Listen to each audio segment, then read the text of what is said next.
What's a ticking time bomb you believe will explode during your lifetime? Story 1. The high cost of housing mortgage interest rates. I can't imagine being a young person today and trying to afford a $750K house.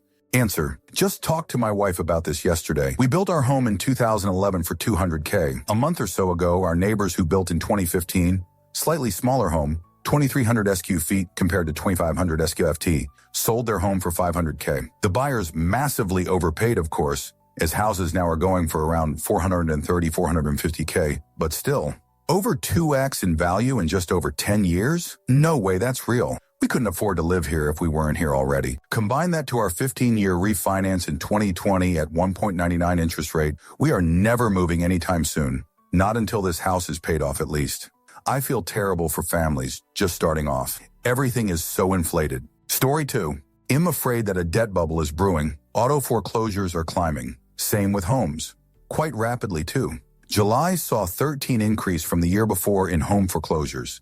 This is in an already prohibitive market to enter. I think it's crazy, but I'm not an expert. Story 3. The subscription everything model becoming completely unsustainable for the average person. Software, entertainment, heated seats in a car, grocery delivery. Eventually, people's incomes just won't be able to handle 1,000 tiny monthly payments. Something's gotta give. Story 4. Hopefully Betelgeuse as a supernova. You'd really like to witness that. Edit. I understand the timeline aspect of this. Answer. Sorry to potentially burst your bubble, but there's very recent, good evidence that it is a binary star system with a smaller partner that we've just been unable to see. So much of its variability that we thought was because it was headed towards a collapse may have nothing to do with that. Here's a video from Anton Petrov about it. But hey, instead you got to see science discover yet another amazing new thing. Story 5. The job market in the US is collapsing. This could be AI, it could be corporate greed, it could be a lot of other things or a mix of things, but this feels different than other times because there is little awareness market correlation, like in past recessions. We're not in a recession. Unless you're actively looking for a job, you probably don't understand how bad the job market is. Answer. Unless you're actively looking for a job, you probably don't understand how bad the job market is. This is so true. Here in Germany, the news still talks about there being a shortage of skilled workers and that this is a huge problem. The reality is that me and all my friends who graduated college in a technical field are unable to find a job after months of searching and hundreds of applications. Story 6. Subprime car market. The volume of debt in car finance is huge and depressed resale values of cars coming off lease is far below what was expected. The Porsche Taycan is a perfect example of this, and now Porsche has a chunky black hole in its books because it cannot get book value for these cars. Story 7. The whole mass surveillance legal ID for everything. Protecting the children? Yeah, right. Bullshit that is currently going on everywhere. And mega corporations, Meta, Google, collecting every bit of data they can. People will either massively push back or privacy will completely die. Story 8. Car prices in the United States. Eventually, we will start to see poorer Americans turn towards motorcycles as a daily driver because we just can't afford cars anymore. Think Vietnam. Story 9. The education crisis. From hearing stories, students are expressing a lack of basic skills and common sense, which will definitely come back to bite them when they are adults. Current students will be very underprepared for life after school, and you just have to listen to teachers' stories for the world of hurt coming in 10 years. Answer this. They also are so apathetic about failing, knowing nothing. Nothing motivates kids anymore. Not positive reinforcement, not negative reinforcement. A lot of them just generally give up around 6th, 7th grade. And their parents let them because they're too tired from late-stage capitalism or too jaded by having boundaries as a child, which they needed. There are still good parents and still good kids, but no child left behind, needing both parents to work to keep the family afloat, and inclusion without support eliminate general education. So much energy goes into the few awful, and yes, there are awful students, and the ones who are average excelling have their needs ignored. The current U.S. government rewarding stupidity, herd thinking, and inflated sense of self isn't quite helping either. Story 10. There is a lot of anger out there. When I was a kid growing up, or even as a young adult, I didn't see this type of anger where people are so angry that they really could hurt someone over a minor incident. Things that are said, things that people have actually done, indicates that this anger is on the rise. The anger is not from one specific issue, but several different issues. Most of the time, it's been mostly talk, little action, but I fear that those who are so angry are going to commit acts of violence against other people who they see as the enemy. The type of person is very dangerous to anyone they come into contact with. Answer: that was mine too. People don't talk about it, but a lot of people are so angry and dislike, ready to mistreat people over the slightest inconvenience. I've noticed it more since I was young. People at work are just assholes to be assholes. I feel like a burden every time I walk into any business. People online just dislike on each other for no reason. People they'd likely be friends with if they met in person. I didn't realize it was a problem until I realized I was part of the problem. It's truly bizarre. I feel as if it's social media and maybe the politicization of literally everything. Story 11. I believe as the gap between the haves and have-nots continue to widen, we are heading towards some potentially violent times, and we are already seeing it. Juggings are increasing tremendously. How many celebrities' athletes' homes are broken into while they are out of town? The smash and grabs or the mob smash and grabs. With social media enable groups or mobs of people to quickly come together, it seems likely that this behavior only increases and the mobs will only get bigger, which could overwhelm any law enforcement. Answer: it's so bad that even investment firms are saying it in public reports. Economic and political history suggests that the imbalances along the social axis of division we are witnessing are typically only solved through some type of hard medicine, be it recession, austerity, inflation, debt monetization, wealth redistribution, and tax hikes. But building confidence that the U.S. has a solution at hand is not obvious, given extreme public division and limited evidence of broad political will. Without some material change to existing policies, debt and deficits will continue to grow, and the central bank will likely have no choice but to monetize those debts. Under that scenario, real U.S. economic growth gets crushed under the weight of high real debt costs, while political stability continues to suffer. In this way, the trend ultimately ceases to be friendly and instead becomes undermining. When prosperity is no longer distributed or shared with a majority of the population, systems in the markets that reflect they tend to break. Similarly, for citizens and policymakers, misunderstanding what underpins our current position of strength risks destabilizing overreach and policy mistakes. Most simplistically, not only do these extremes suggest a world fracturing between those who are inflation and rate sensitive and those who are not, but the schisms they are effectively birthing two distinct economies for which one set of fiscal and monetary responses may no longer be idea complicating the already difficult job of setting policy.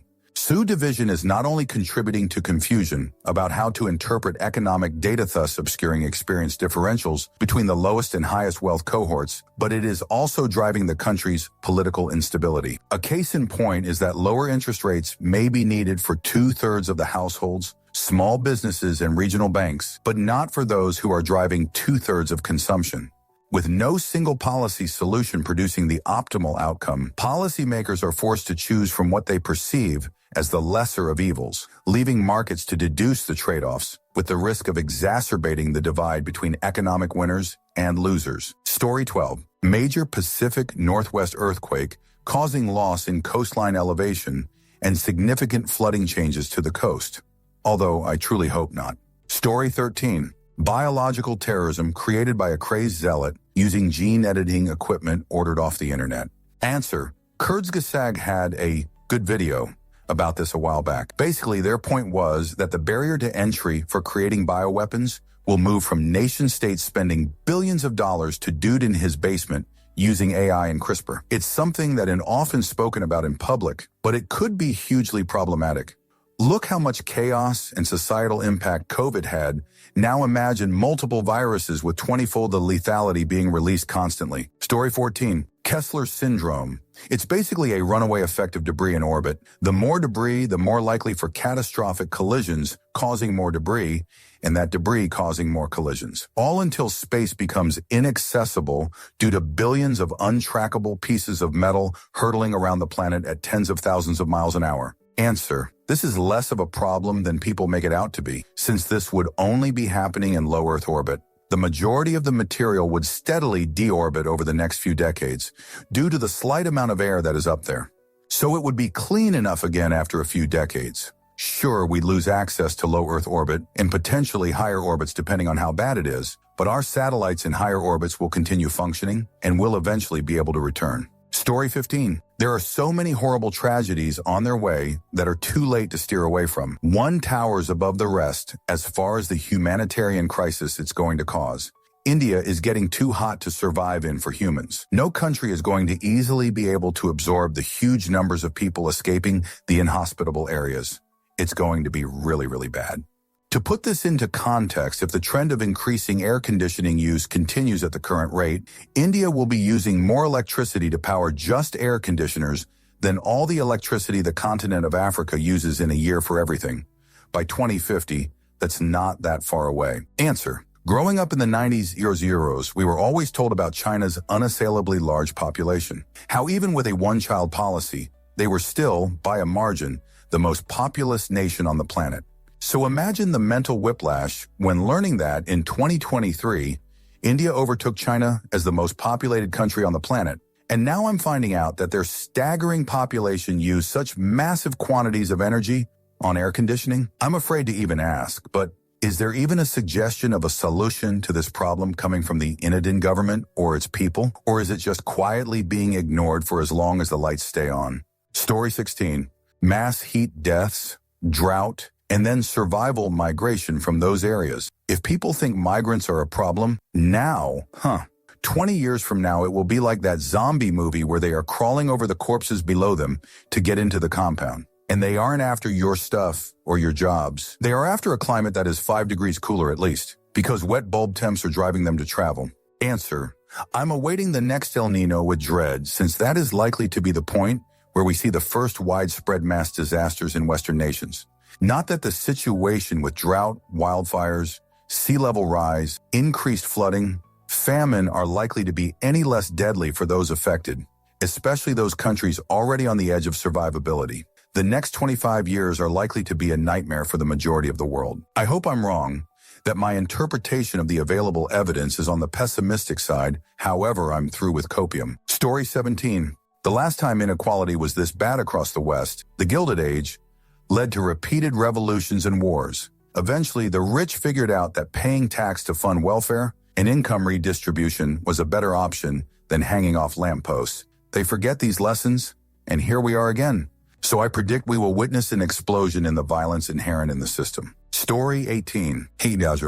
Russia's thawing tundra will release enough methane to eliminate quite a few people and drive even more wars for land by its leaders. China's current lack of water, they've got 20 of the world's population and less than 10 of its water, with much of it not potable and lots of it being contaminated. 13 of its territory is not arable, and much of it mountainous, rocky, desert, or not desirable, easily livable. They're screwed, so the rest of us soon will be too, by climate refugees, land grabs and wars over fishing, crops and livestock. Answer, just to piggyback on here, because global warming was my answer. The planet is now hotter than any time in the last 125,000 years, warming at a rate dozens of times faster than natural rates of global warming. Even the great dying that eliminate more than 90 of life on Earth happened much slower than current rates of warming. This is an out-of-control planetary scale experiment with the chemical and thermal properties of the atmosphere and oceans. There's no control, no safety plan. It's insane how reckless we are being. Story 19. One that has been bothering me for a long time is the fear of when the next big solar flare or coronal mass ejection will hit. If one as powerful as the Carrington event, we might better say goodbye to basically all technology and power for at least a few months to a few years. And to be honest, we are due for a big one anytime soon. Here's a great episode about what might happen from the Y-Files. Answer, and to be honest, we are due for a big one anytime soon. That's not how probabilistically determined events work. For an oversimplified example, say an event has a 50 chance of occurring once every 10 years, and no other factors or variables are involved. The chance of it happening in the 365 days immediately after its last occurrence is exactly the same as the chance of it happening in the 365 days that occurs after 19 years of nothing happening. There's no build-up or due to happen involved. Story 20. Higher education. I'm not against universities, but in the last 30 years, it has gone from something aspirational and meaningful to a corporate money grab and worthless. You're already seeing graduates going into entry-level positions. What's the point in putting yourself into tens of thousands of pounds of debt to be an office junior or a checkout assistant at Tesco? Once people realize it's all just a waste, admissions numbers will drop, universities will go bankrupt, all of these tower blocks built of cardboard and sold as student accommodation would be worthless. Answer: I think about this a lot. I got my bachelor's degree in 1985 and my master's in 1987. I no longer use my degrees, but I look back and I am so grateful that I got to spend that time focusing on learning and expanding my horizons. The cost of higher education has made this impossible for millions, and we'll pay for it one way or another eventually. Story 21. At this point, I think an easier to answer question is, what is the ticking time bomb that will explode in my lifetime? Story 22. Social Security. I'm never going to see that money. It's pretty much legal theft at this point for anyone under 50. Story 23. Anything you can think of seems to be going off at more or less the same time in the present. I was born in 1991, barely got to the point I am relatively successful personally and professionally, and instead of keeping this positive trend, all kind of external bullshit turns up. Pandemic, war, economic crisis, nuclear threats, social collapse, all kind of dumb conflicts, climate changes, etc. And all of this is led by assholes in their 70s minimum. Trump, Putin, Xi, Erdogan, Orban, Khamenei, Netanyahu, etc., which apparently don't have anything better to do with their lives.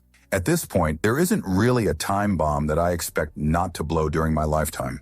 Story 24. The housing market bubble in the U.S. House prices are through the roof. If 2008 was any indication, there will be massive turmoil once the bubble pops. Answer: the housing market bubble in the U.S. House prices are through the roof. If 2008 was any indication, there will be massive turmoil once the bubble pops. But it's not the same situation. The housing crisis in 2008 happened because the subprime loans were essentially fraudulent. People were financing multiple homes on easy credit because no one was looking under the sheets. The housing crisis now is a direct reaction to quarantine. Look at this chart for the price of construction materials. The actual cost to build an actual home has skyrocketed. It's not just paper value propped up by shoot loans. We basically shut down all home construction for at least 6 months, if not a year, and we can't get ahead of it because there's shortages. Things have leveled off, but we have about a year's worth of home construction to make up for it. If you want to blame anyone, I guess blame the people who shut down the ports and closed down the factories. But that means you're essentially against everything we did during the pandemic to stop the spread. There's no easy solution then or now. And this is a global, international crisis, at least in the West. So whatever reason you think it is, institutional investors, evil landlords, mustache-twirling Airbnb owners, etc., isn't a reason unless that reason also exists in all of North America, Europe, and Oceania. I don't know what the solution is except to fast-track more housing development, which, thanks to various regulations, is hard to do. This is just cold, hard supply and demand. This isn't the shell game that 2008 was. Story 25. The critical energy infrastructure hub in Portland, OR, is essentially a primed mega disaster, being today ready to succumb to the effects of a large earthquake off the Oregon coast. It is a massive facility for agricultural and petrochemical transfer and storage. Many of the tanks are not up to current seismic code, and the facility itself is built on alluvial soils, which will liquefy with enough sustained shaking. The combined spill chemicals will form toxic and flammable clouds, and human loss would be very extensive as traffic lanes are congested and the river burns. Solutions are difficult as stakeholders are diverse and many, with blame enough to go around for not addressing the problem before now. Truly apocalyptic. Story 26.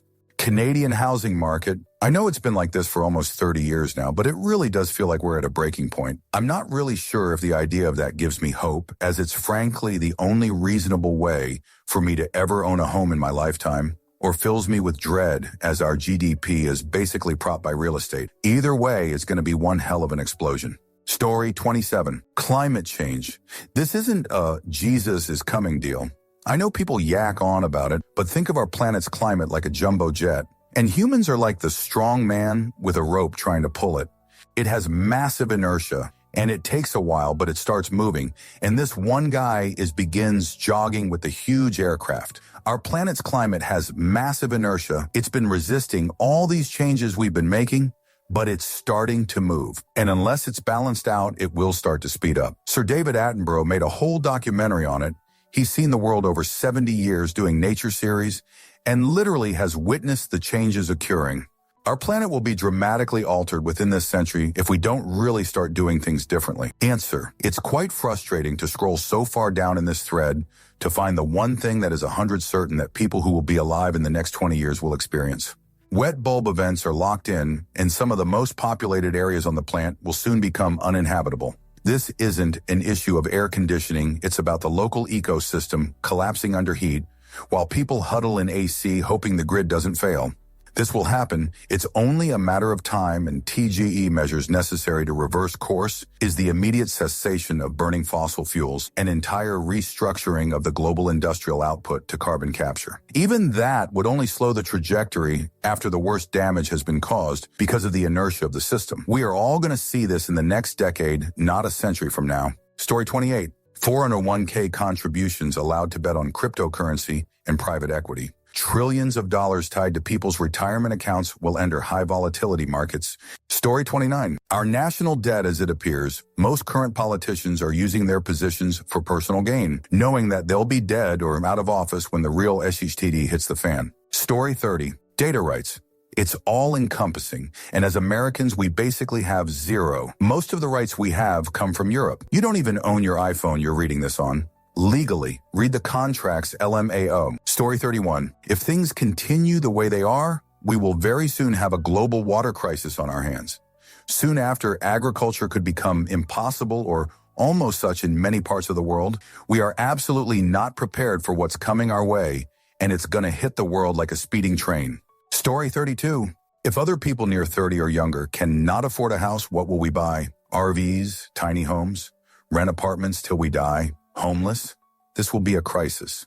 Story 33. Endgame capitalism, which is fast approaching. 20th century was the golden age of capitalism, but the system itself is not self-correcting or sustainable like everyone claims. It eventually devolves into what we're heading towards, a complete collapse. The system exponentially feeds the top. At the end stages, 100 people will own everything, with a small, wealthy minority behind while the rest will be struggling to survive. We're not there yet, but we're not too far either. People will start to revolt, and there will be an irreversible class war. Answer: the problem with this hypothesis is the many places where this is already the norm, but people don't or can't rise up. Brazil, Russia, and much of the Middle East are societies where a tiny fraction have everything, and most people have nothing. Yet they continue year after year, decade after decade. The rise of AI and robotics will be the final victory of capital over humanity, and the rich will leave us all to starve in a ditch. Story 34. Student loans. Way too many people taking too much debt to earn degrees that pay too little. All that money going to schools that charge way too much for tuition to fund the salaries of professors and administrators that get paid way too much. Unless reforms happen, the American upper education system is going to enter a passing spiral. Story 35. It's more of a case of which of the many time bombs will go off first and then exacerbate the others, TBH. Story 36. I think that there will be a climate change event that will make all the deniers go, oh shoot. Unfortunately, it will involve the passing of 100,000s of people, but it will be undeniably down to climate change. Then everyone will be up in arms to do something, but by then it will be too late. Story 37. All the money being investing into AI companies before their product has even been thought of is just like the .com growth before the bubble burst. The bomb will go off and big tech will clean up the pieces. Story 38. The internet is both amazing and horrifying. It will end up destroying humankind somehow, probably through the full destruction of social cohesion, ironically. Story 39. Most of Gen Alpha already can't read or pay attention. I hope that their parents think that giving their children technology to shut them up was worth it. Story 40. The disappearing middle class. Only 50 years ago, a single-income family was able to get a house, a car, etc.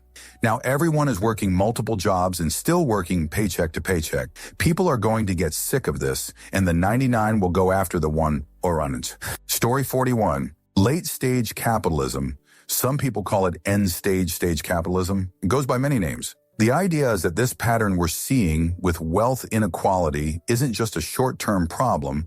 This is a long-term problem baked into the very idea of capitalism. So long as capital, aka money, earns a higher return than labor, wealth inequality is going to continue to skyrocket. We're nearing the end of what capitalism can give us as a civilization. It's done a hell of a good job getting us to this point, but the whole system is woefully inefficient for the centuries to come. We're on the cusp of cheap, renewable energy, AI, and the kind of automation that is going to produce a disgusting amount of wealth. There will be shanty towns in America and massive unemployment on par with the Great Depression before things get any better. I hope people remember to bring their pitchforks. BC the PPL are going to have their day in the sun once again. TBH, I doubt a whole lot of people in France realized their whole world was about to collapse as the French Revolution began. A year or two later, there were kings and queens getting guillotined in the public square. Shoot can get really crazy when massive amounts of people hit a tipping point. Shoot can get real crazy real fast. Story 42. Water scarcity in many regions. Militarized fascism. I believe we will see a broader military conflict in the next 10 years. Likely U.S. military intervention in Mexico. Many more AI layoffs and general social cannibalism. Story 43.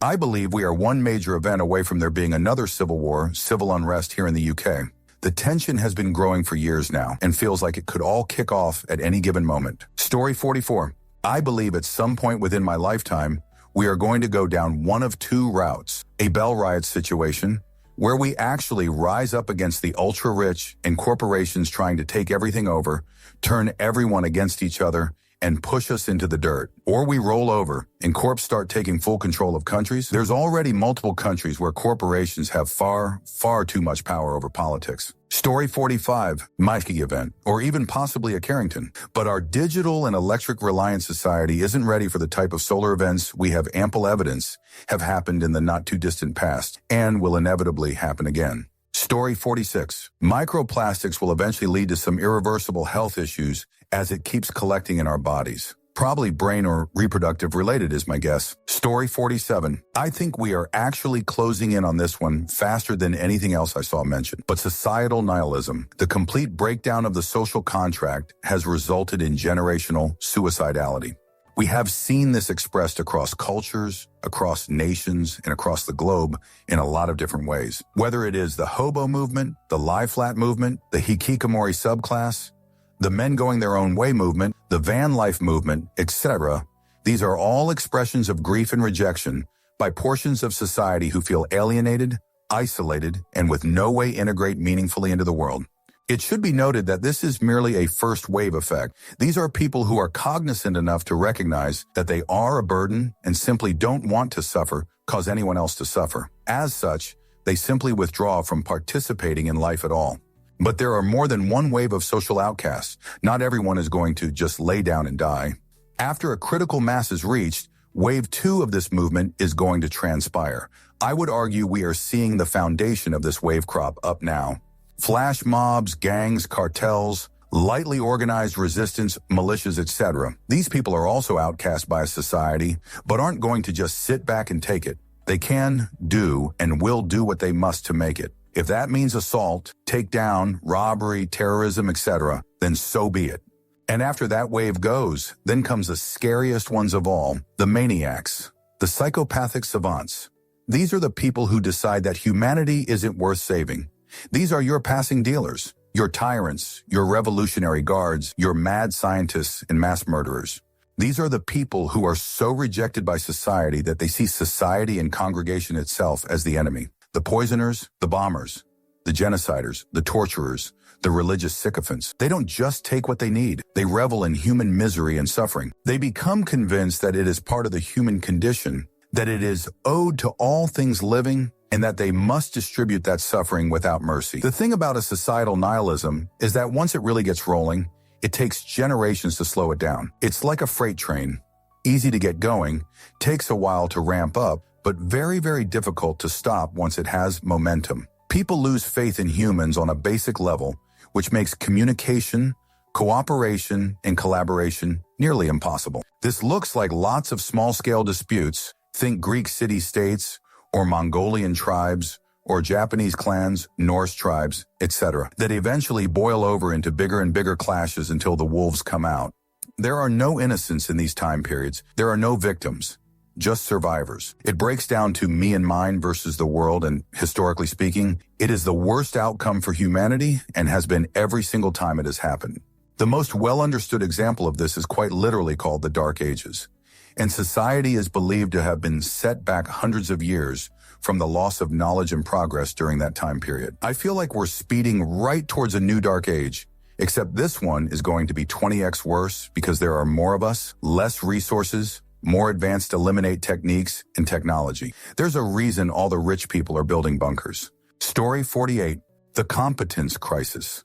A new generation is coming that has been raised on TikToks that has no attention span or creative instincts as they haven't experienced thinking for themselves. Answer, watching my niece and nephew grow up, 10 and 6 in real time, they live behind me. These kids have no idea how to be bored or practice anything or problem solve. If they decide they want to try, say, skateboarding and aren't immediately awesome at it, they never touch it again. The 6-year-old says bruh in almost every statement, shouts it actually. Story 49.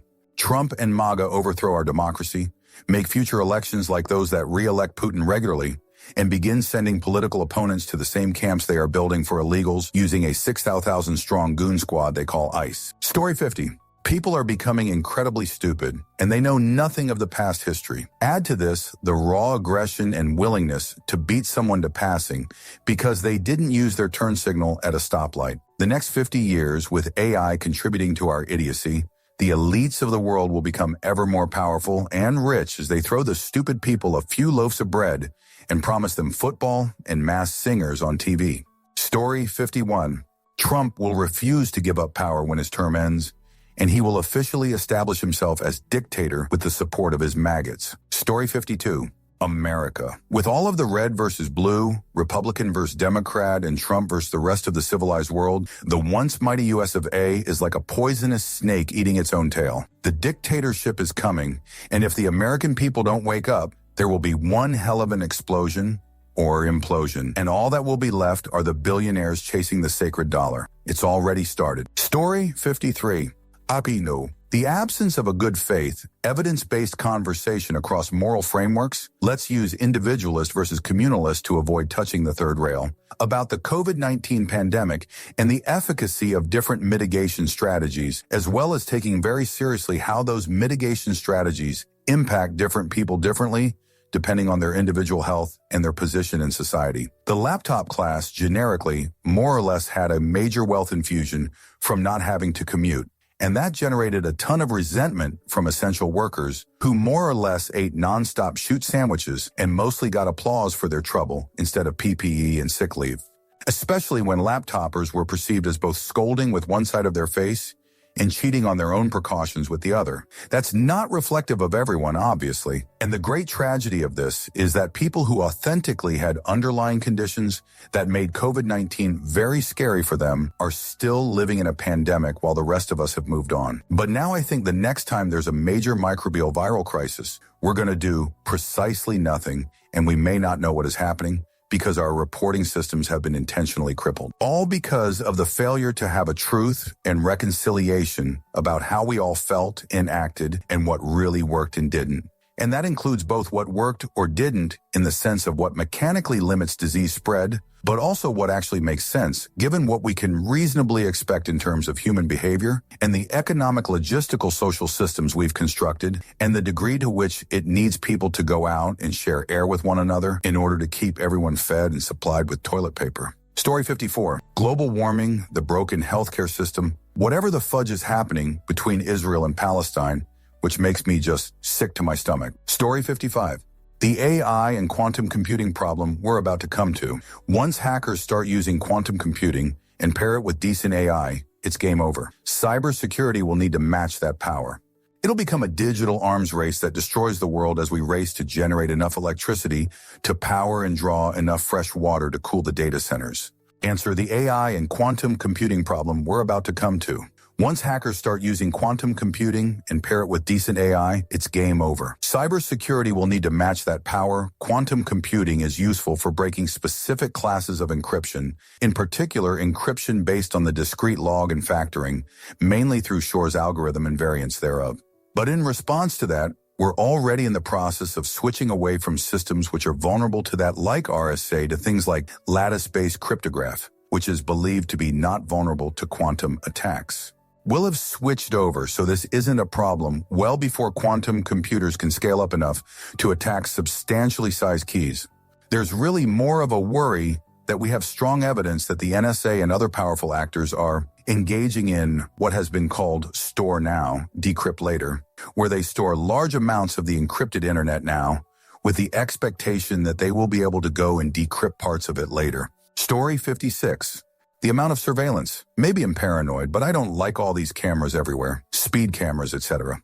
I think doorbell cams are necessary, but all of this facial recognition, while not new tech, makes me very uncomfortable. But not just cameras either. You're always being tracked via your phone, your car, etc. Story 57. Mass immigration. It's just going to pass the pension issue and declining birth rate problem to future generations. It's exacerbating housing issues. It's causing conflict across the world. Whether you like the idea of it or not, it's going to hit an inflection point. Story 58. The fall of the U.S. government. Here are some open letters from crucial agencies begging the Trump administration to stop cutting their funding. He fired everyone who signed. By the way, the mail service is having some issues now that will cause significant economic harm because of pure incompetence. I saw a post that talked about a human screwworm incident, which led me to an article that talked about the screwworm outbreak that happened earlier this year, and finally to this article. In March 2025, funding was cut by USDA for animal disease control and prevention, including highly pathogenic avian influenza, New World screwworm, and African swine fever from several agencies, including the Food and Agriculture Organization, FAO. That funding supported more than 180 outbreak investigations and responses in 22 countries and helped build the capacities of over 160 laboratories in testing, biosafety, quality assurance, and workforce development. Specifically, funding was targeted to monitoring and responding to New World screwworm, preventing the spread of the disease to the U.S. Motto, I am so concerned that we are about to see a massive breakdown in our government's ability to actually run the biggest economy and most powerful military in the world. Story 59. Healthcare. As a doctor, I wouldn't tell anyone to go into medicine. Medicaid getting cut. Small rural hospitals that are already struggling will be going under. Then larger hospitals will go or sell out until all you're left with is big hospital systems with disgruntled physicians, or only those seeking to work for the smallest dollar. The smartest students will see the skyrocketing debt load that's now going to be part private, declining reimbursements, loss of private practice model, and rising large malpractice settlements, and nope out of there. Story 60. Antibiotic-resistant diseases. People are too stupid to take the entire course of pills once they feel better. It has been getting worse, and that's not changing. Story 61. Fresh wash crisis on planet Earth. We're going to see serious suffering and greed when it comes to fresh drinkable water. Story 62. Greed in everything. Money, status, you name it. The I want more tomorrow than today feeling has a cascade effect and is detrimental to the civilization as it is. Story 63. A major earthquake in Boston, Massachusetts, USA. They got a 5.9 in 1755. It's not impossible to get another one. The thing is, the majority of what is now Boston used to just be ocean, but has since been filled in by dumping dirt into the ocean to create new land. A big enough earthquake could liquefy that loose fill and make a significant chunk of Boston slip into the ocean. Story 64. Civil war in the United States, pension crises in multiple countries. War for the Arctic, creation of mirror life. Autonomous, eliminate machines. Story 65. The U.S. will most probably know a big crisis like in the 30s. Everything is aligned for it. The billionaire are in commands with Trump. Workers' right is growing back. Debt is skyrocketing. Inflation is real. Story 66. Literally the hundreds of unexploded WW2 bombs still buried beneath my home city. All that is stopping them from going up are cracked glass files and rotted cellulose paper. It's only a question of time until the first ones start just blowing up by themselves. Story 67. America in general. This country's gonna be real fudge soon. I'm just sad I've got to be around to witness it. Story 68. Vaccine resistance and misinformation bringing back incredibly dangerous disease. I am a pediatrician with about 20 years left in my career, and there's a chance I will see polio, tetanus, bacterial meningitis, hemophilus, etc. Amazing that we had it solved and now we're going backwards. Story 69. The federal debt. It's growing too fast, and this admin is too unstable that they could do things which may make folks think twice about buying federal debt. Story 70. Social Security running out. I'll get reduced benefits, or who knows when it'll run out, even after paying into it for decades. Story 71. A MMORPG so addictive it will plague the youth. AI-based quest lines. Character interactions, world building. It's coming, I can feel it, and I welcome it. Story 72. Dementia crisis. We're talking about a generation of individuals that spend hours on their phone, sleep less, party harder, suffer from inorganic stress on a more constant basis. We're all screwed, guys. Story 73. Capitalism funneling money upwards. We're long overdue for a peasant revolt, and at least in the U.S., we're reiterating certain events that led to revolution in terms of tariffs. Story 74. Water. Everyone talks about oil and gas, but fresh water shortages are already here in some places. I think within our lifetime, water rights and access are going to be one of the biggest global conflicts. Story 75. My bladder and bowels. I'm fairly confident that incontinence is inevitable and will present itself in a multiplicity of explosions. Story 76. Climate change. The signs are all there. They've all but been ignored by people that could have done something about it. I think we're past the point of no return, and it's going to start accelerating over the next few years, and then we're royally fudge. Story 77. Honestly, pick your poison. Between climate change, new tech, economic disparity, etc., we're already making dystopian fiction seem tame. Story 78. Class war in U.S. I'm honestly surprised there have only been 2 CEOs eliminate. United Healthcare and Wesley LePatner, CEO of Blackstone Real Estate Income Trust. Story 79. Honestly, the internet. AI is working to devour all online information and make the internet unusable. I want to go back to the before times. Story 80. Que el calentamiento global destruya la mayoría de nuestros ecosistemas, su fauna y flora. En Spa hay partidos, siempre los de ultraderecha, como es de esperar, que niegan activamente que existe el cambio climático y hacen todo lo posible por no seguir las leyes y normas para mantenerlo a raya. Cuando fue el gran apagón, estos dementes salieron a culpar a las energías limpias y defendieron a capa y espada el uso de combustibles fósiles y las centrales nucleares. Andaluca ya es seca de por ese, y en esta última década hemos visto cómo muchos árboles se secan y queman bajo el sol. Es horrible, y las autoridades locales, provinciales y el gobierno no mueven ni un dedo por cumplir con los programas de limpieza y repoblación que son su responsabilidad. Se quedan los dineros y somos nosotros, la gente de a pie, quien tiene que recoger la basura, plantar boles y llevarse la brosa. Pa' colmo de males, ahora hay leyes que te prohíben sanear los árboles, quitarles ramas muertas y la suciedad, talar los árboles muertos, curarles enfermedades. Y hasta el monte MS es proclive a quemarse, que es lo que a muchos políticos les interesa, para construir casas y chalets, como su dolo Trump quiere hacer en Gaza. Este nivel de maldad y desvergüenza es para matarlos ya, y la gente no espabila todavía. Siguen votando y protegiendo a estos psicópatas, spamear y no echar gota. Ahora decenas de incendios provocados están reduciendo cientos de hectáreas a cenizas, y los bomberos, maltratados por estos partidos fascistas, no dan abasto, porque con esta calor es casi imposible extinguir el fuego. Millones de vidas perdidas, quemadas y sufriendo una agonía indescriptible hasta la muerte si eso no es un crimen. No es que lo sea. Nos vamos a quedar sin nada y todo por culpa de un puao de malnacidos abyectos y execrables que no merecen ni el aire que respiran. Story 81. Public health, housing bubble, food shortage, water shortage, the decline of Western public education, and the loss of all our old infrastructure. Story 82. Healthcare system collapse. In a lot of countries, it's underfunded, workers are burnt out, and populations are aging fast. That's not sustainable. Story 83. Literally the USA. Like we are one bad incident away from martial law and even civil war at this point with how this admin is illegally carrying on. Story 84. There's a lot here. Scrolled for a while without seeing the environment. It encompasses many issues, all of which need attention. Fresh water, global warming, garbage, all of it. Story 85. Increases in global temperature until biomes are throws, so out of whack, OT just gets hotter exponentially faster. The beginning of wars for food and water that end in authoritarianism in most places. W3 soon after, probably. Honestly, I really feel like we have set ourselves up to fail by never paying attention to sustainability. Profit's life. If we were planning on fixing any of it, the world would be a much different place by now. Story 86. Climate change. We're not doing remotely enough to curb it, despite already doing a lot. Mass food insecurity, shortage of medicine, and a steep increase in refugees and weather extreme-related deaths and damage seems inevitable. WW3 also seems inevitable. Story 87.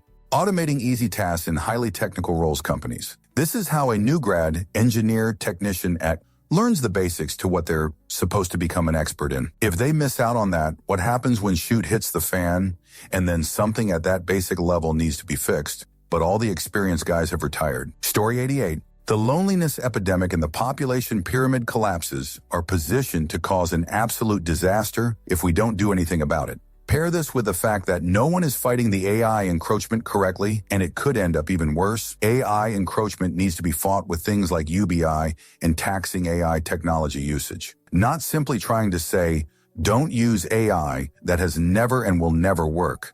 At best, it would delay things, which would be worse since eventually the possibilities will be too great and it'll hit like a tsunami. Story 89. Climate, AI, and water shortages are on a collision course with the two former increasingly influencing the third. Story 90. AI, of course, but specifically LLM, we are not capable of producing agents that actually compete with experts. There is no profitable revenue model for any of these, and they will eventually run dry and shut down.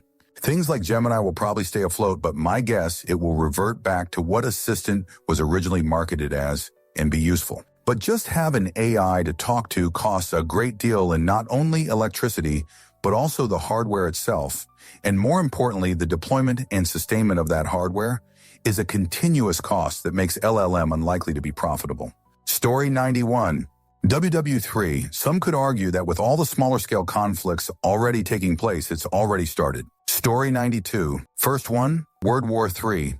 It's not spout if, but about when. The world hasn't been less peaceful since WW2. That's not the big problem. These are the hallmarks we are close to WW3. 1. We see a greater military spending in more states now than before. 2. It's the democratic states against dictatures. USA versus China, Ukraine versus Russia, Israel versus Iran. These three dictatures are funding terrorist organizations, shadow organizations, and other organizations and individuals to fight for them in other states, destabilize systems and organizations like political parties and president candidates, and influence elections for their own win. What Israel did to Iran back in June was necessary not only for themselves, but for democracies in Europe too. Iran is Russia's ally and is gladly to take down Israel while Russia attacks Europe. 3. The scramble for the Arctic. Trump's Greenland ideas and so on were not all madness. It was about strategy. China is more and more invested in the Arctic than ever before. We don't know why they are so possessed in the society, but this autumn a record amount of Chinese citizens got applied for border schools in Norway. Strange devices were discovered in infrastructure systems. I believe it was solar panels in Denmark. The democratic states in the Arctic are seeing more pressure and interest on Arctic by other states, especially China. As a response to this, Norway is going to use 5% of its GDP on the military for the next years because it sees itself in the battlefield now than during Cold War, when the state was beneath the ICBM trajectories between USSR and USA. Many, I don't know how high up in the system they are, have said that at this rate, World War III will eventually start as early as 2027, if not earlier, and as late as 2032, I believe. Story 93. Water shortages in the U.S. and the resulting legal shitstorm that will follow. The U.S. Southwest is in for a rude awakening, and they seem to think that the rest of the country, and namely the Midwest, is going to save them. And that is neither legally or logistically feasible. You guys chose to live somewhere that cannot sustain a population on its own. Now you get to live with those choices.